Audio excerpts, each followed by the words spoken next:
Hello and welcome to the latest episode of No Accounting for Taste with me, Matthew Ward, and the familiar voices of Accounting Web's managing editor Richard Hattersley.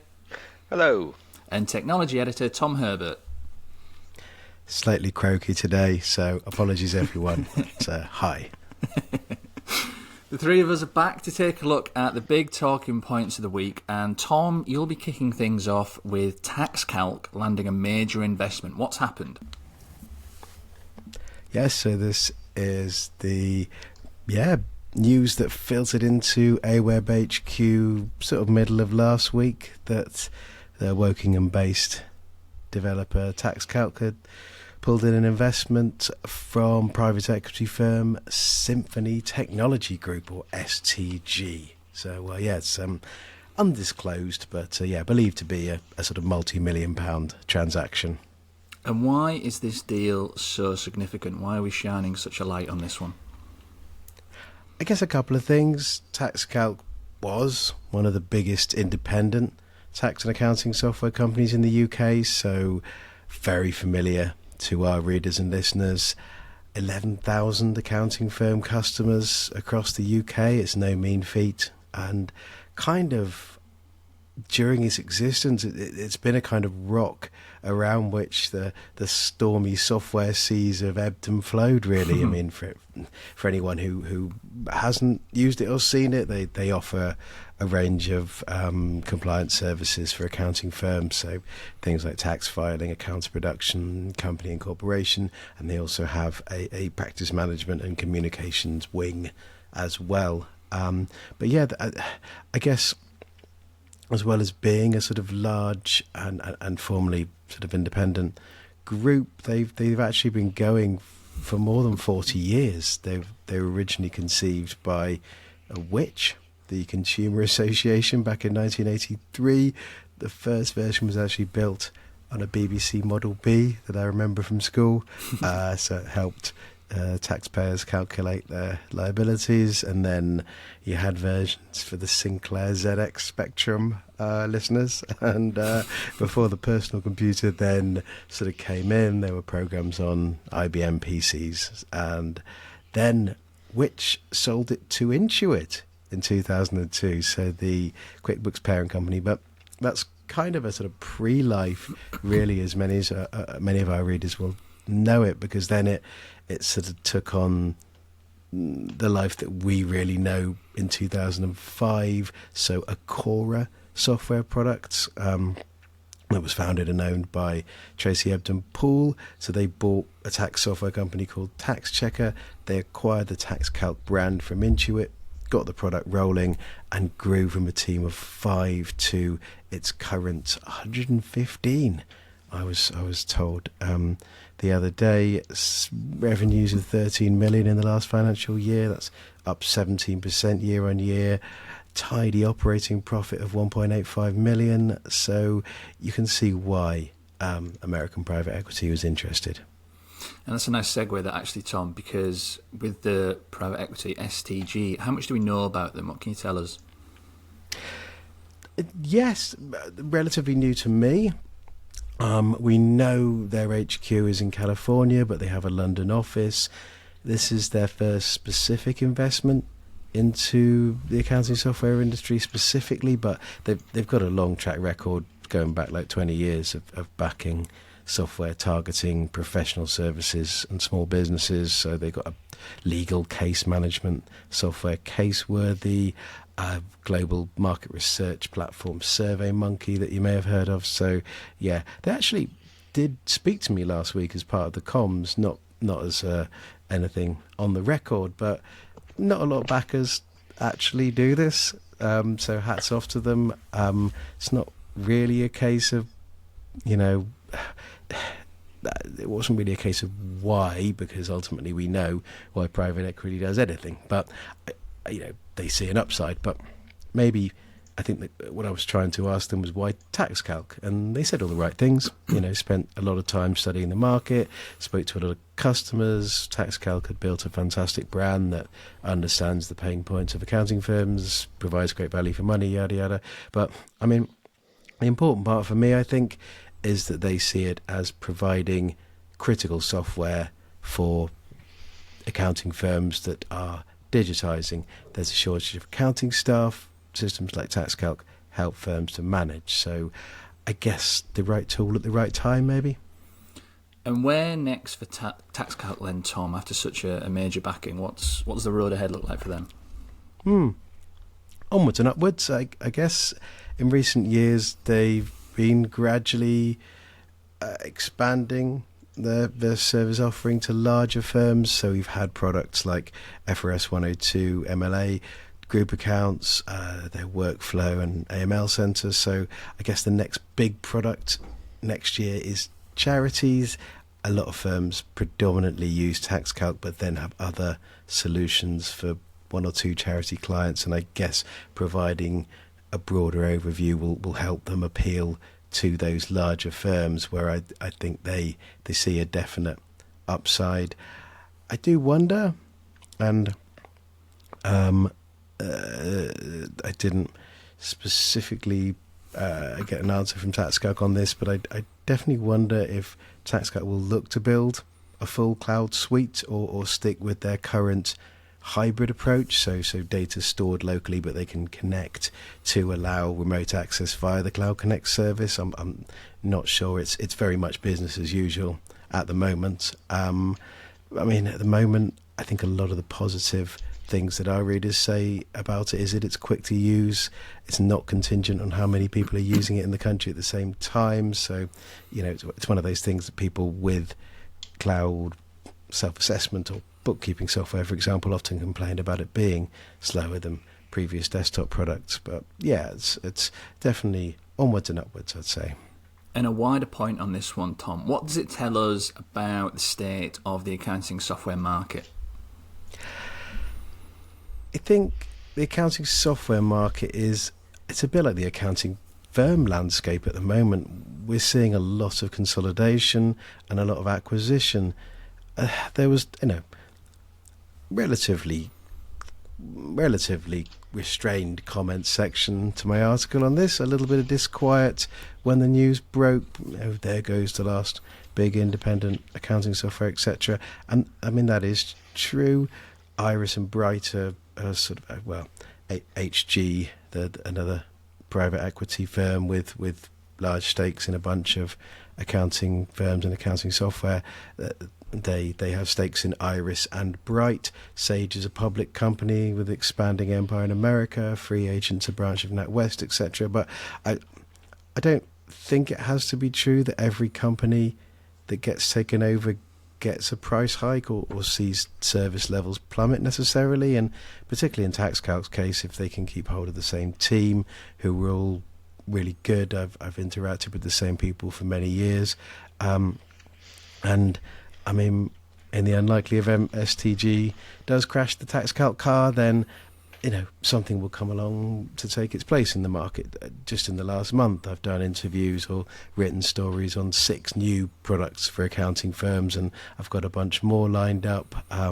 Maybe not the same rate as 5 years ago when you had all that cheap cash sort of sloshing around, but they are coming, and there is innovation in the space. Wonderful. Well, thanks as ever for the deep dive, Tom. Very much appreciated. Richard, you were out and about at the ICB Summit earlier this week, weren't you? I can only hope you return with tales of your time in London. How was the event?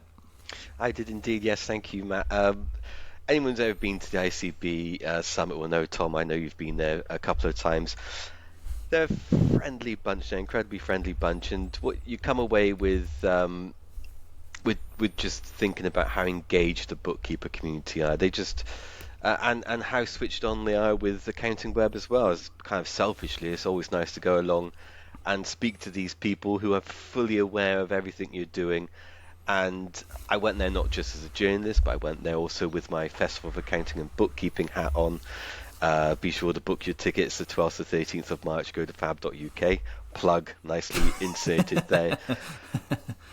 But it's also nice that many of the people that I was speaking to about the event, many had already been previously this year and were fully well looking forward to coming next year on the 12th and 13th of March. So really great to speak to the crowd there, incredibly switched on.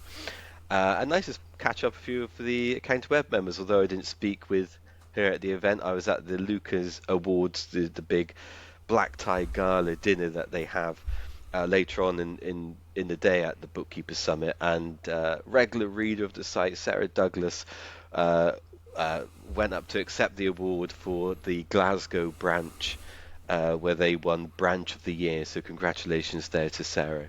So nice to see Accounting Web readers being awarded at events like this. So overall, the big headlines, a lovely day out. So thank you very much to the folk there at the ICB. Wonderful. I think as well, like, what is fascinating really about the bookkeeping and the growth of that industry really is that, I mean, since I've been involved in the space and even longer, to be honest, people have been talking about technology sort of doing away with the bookkeeping profession, and there are more than ever. There's more work than ever for bookkeepers, and I think I've had a couple of chats with AI bookkeeping tools, founders and things like that, and I think they very much see it. I mean, in a similar way to when the VisiCalc spreadsheet came in. We're talking late 70s, early 80s here. The personal computer ushered that in, really. Second mention on the pod for the personal computer there, but they talked about it doing away with the role of accountants, whereas actually it gave them more powerful tools to analyse data, to take that next step, just to avoid a lot of the sort of drudgery that went on with the literal sort of A3 sheets of paper that were the original spreadsheets, as it were. So these AI tools are the sort of natural extension of that will allow bookkeepers to actually use their skills. So yeah, just a sort of another evolution to that role, I guess. So what did you learn at the summit, Richard? What were the takeaways? Well, I think Tom has come on to a great point, actually, that was clear and apparent there at the summit. I'll speak a moment about that, especially talking with bookkeepers like Laura Manton there, who's a perfect example of what Tom was talking about, someone who you speak to her, and kind of bookkeeping is the foundation of what she does, but on top of that there's this kind of virtual finance service which she's providing, and kind of almost like a software as a service consultancy that she's providing as well. So I'll get to that in a moment, but as always with these events, you look down the agenda and what jumps at you immediately is you look at the agenda and you see things like, it's very future focused. So you see sessions there from Mike Lee on future skills for bookkeepers. You see the guest speaker at the beginning, Alistair Frost, with the future ready mindset.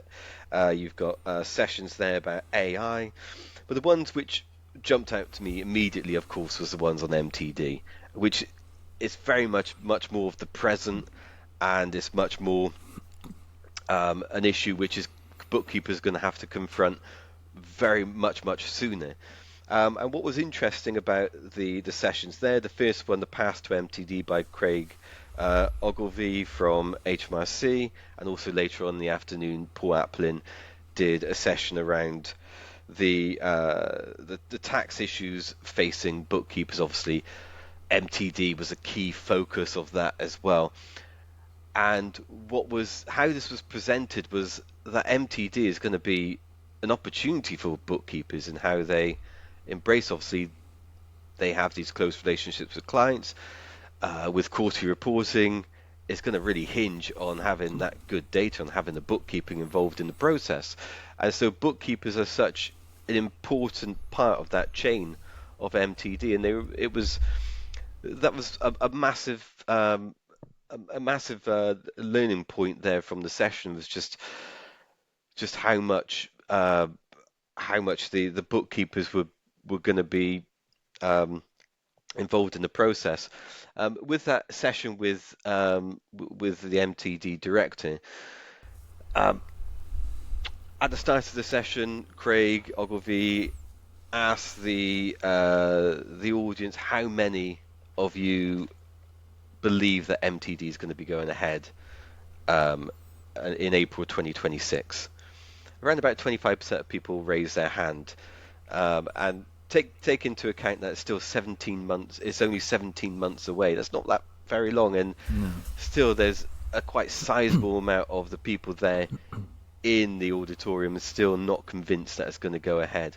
And Craig did a fantastic job, credit to him, in trying to convince the audience that it's actually going ahead. There's been some great developments over the past 12 months, which has really, in their minds, cemented the fact that that date's going ahead. He cited the recent announcement in the budget with, which kind of suggested that the new government is just as committed to the idea as the previous government.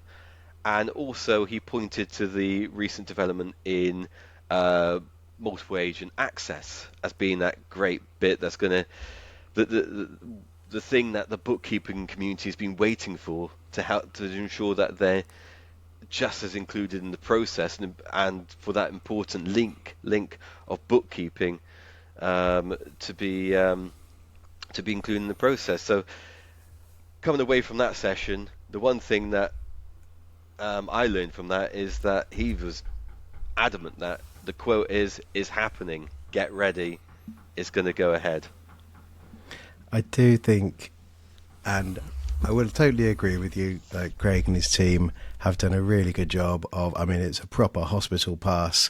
They've been flung to try and rescue this sort of 5-time delayed. I mean, I'm not sure I agree, with him about the commitment of the previous government that delayed it 5 times.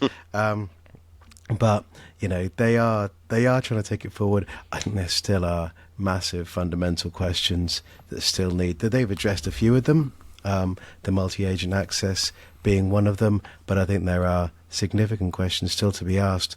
And it's so odd that we've had this sort of non-announcement in the budget where, there wasn't a sort of full steam ahead moment, no government ministers come on record to sort of talk about it or anything, but we have this announcement about the threshold being widened to, those with trading incomes over 20,000, sorry. So it is, it's a strange old situation at the moment, and as I say, the MTD team are battling hard to get their message across.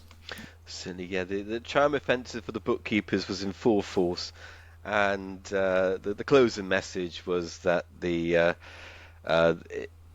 is absolutely clear that the role of bookkeepers in making tax digital is going to be absolutely significant. So there you go, and it's an important point. We said earlier, the role bookkeepers will play in making this a success is evident, and whether that's bookkeepers in-house for an accountancy firm or an accountant using the bookkeeper, you can see that relationship be needed in order to get this sorted. It's a fundamental change in relationship for a lot of the way that accountants and their clients interact. And instead of the one touch point a year, it's potentially 4 or 5. So I'm not saying 5 tax returns a year. That's definitely not what I'm saying. That's the sort of thing that gets you in trouble. But it is still. It's still more touch points, whether that's conversations, emails, whatever. So yeah, the more people that can get involved in pushing that forward, the better. You mentioned, Richard, that a lot of the sessions were future focused. What's next for bookkeepers then?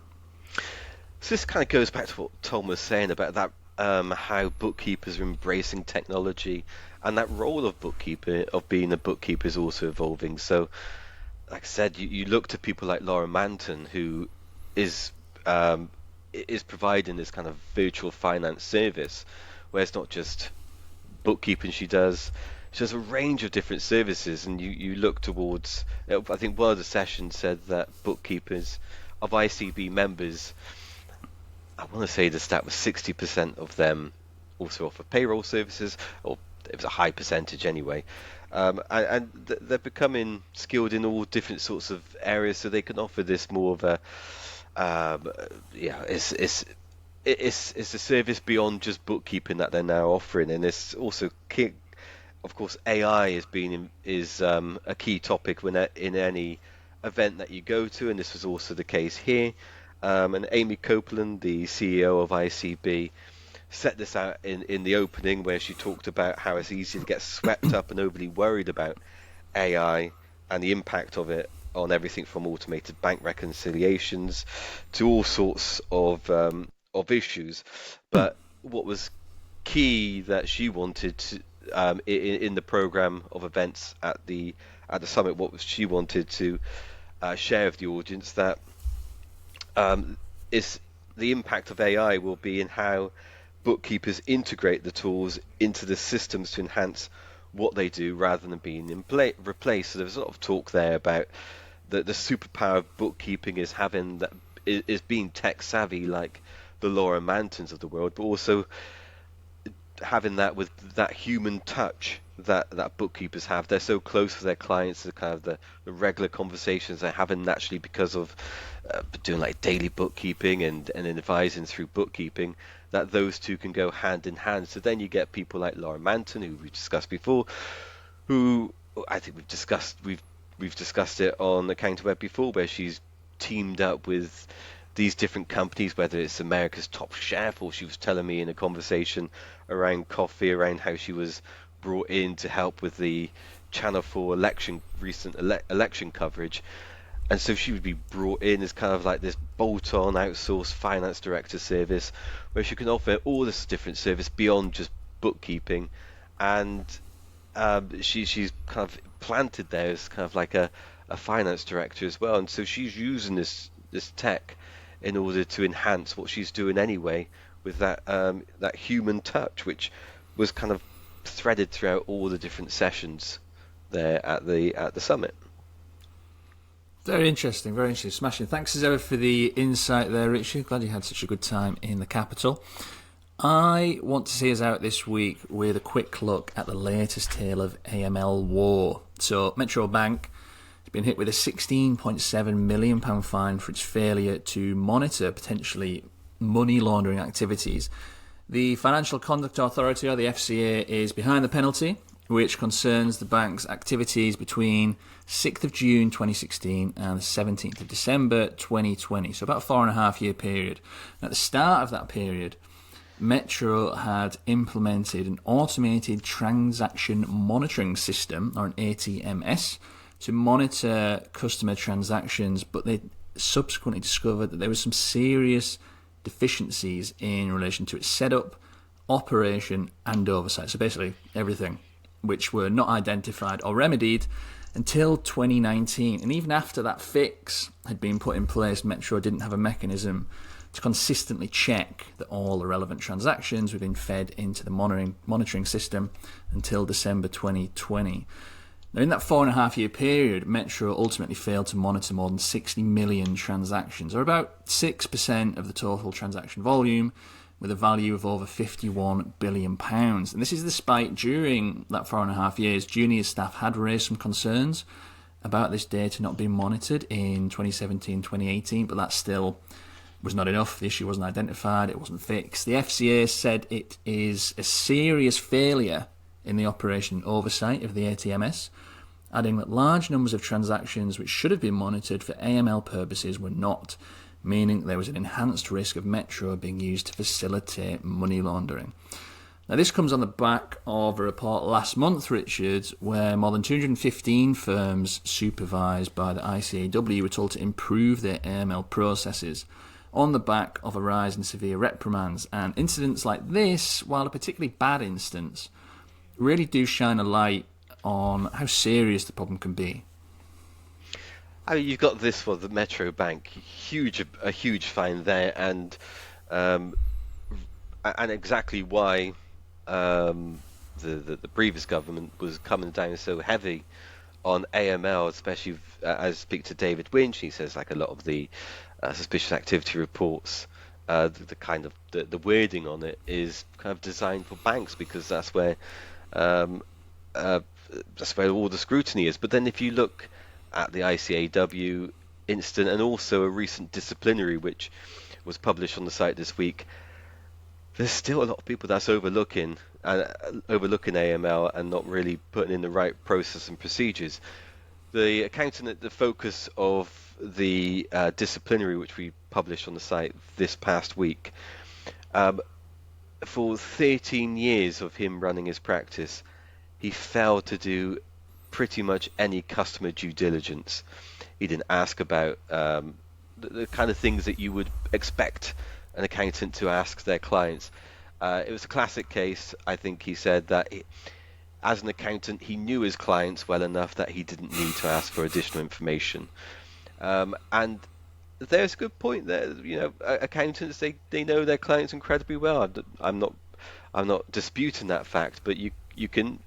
There's one thing to say that you know someone because you've spoken to them on the phone, but have you actually got the information to back that up? It's so important with all these heavy fines being thrown around to do that due diligence to make sure that all your processes are correct, because you don't really want to be hit with a massive fine like this, which effectively could cost you for an accountant in practice running their own firm.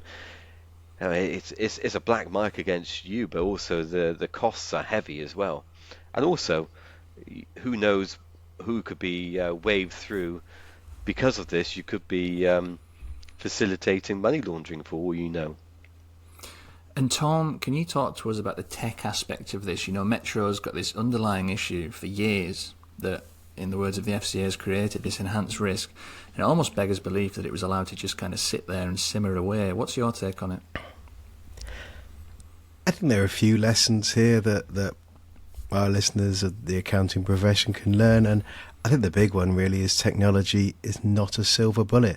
They put this automated system for monitoring transactions in place, but it didn't work. You need the processes in place to make sure it carries on working. The fine was actually reduced. I think it was 23 million initially, and they brought it down to 16 million because they basically said, oh, we know how to fix this. Well, what was going on for those 4 years then? I was nerdy enough to read the FCA extended report, and they called it like a bad data problem. So this automated system didn't look at a large number of customer files if they had incomplete or incorrect data. I guess for your accounting firm equivalent is where you've got the names of two entries for an identical client because one of them spelt their surname wrong, or there's a line in the address wrong, or something like that. So in this case with Metro Bank, incomplete or incorrect data, they weren't checked for financial crime. So ultimately I think they carried out a review of those unchecked transactions a couple of years later, and that resulted in 150 odd suspicious activity reports and 43 customers having their accounts closed. I think also, we talked about processes, but people, you mentioned their junior staff reported it pretty early, but they were ignored. I mean, you've got to trust your people to use the tech. It's that sort of triumvirate of the tech, the processes, and the people. And I mean, to be honest, it did make me think that there were parallels with the audit market here as well. I mean, ultimately, Metro Bank shares have gone up. They've doubled over the last year, and it recently announced it's made a profit. I mean, these fines, they'll just continue to be viewed as a cost of compliance and nothing more serious. Like Starling Bank was called out last month, I think, by the FCA for, I think, incredible language, really shockingly lax AML controls, and Starling Bank continued to be on the way to a fairly lucrative IPO. So,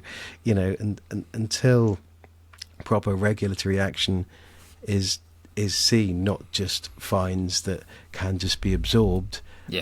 Because it does feel, and I think a lot of our readers feel like the boots on the throat for the smaller operator. They're coming down hard on small firms, but stuff like this is kind of waved through. 16 million sounds like a lot of money, but in Metro Bank's terms, is it? It'd be interesting to see if that gets tightened up in the years to come. Well, thank you both for your takes on this one. That's all we've got time for today. Join us on the next episode of No Accounting for Taste for a roundup of all the big goings on. But until then, take care.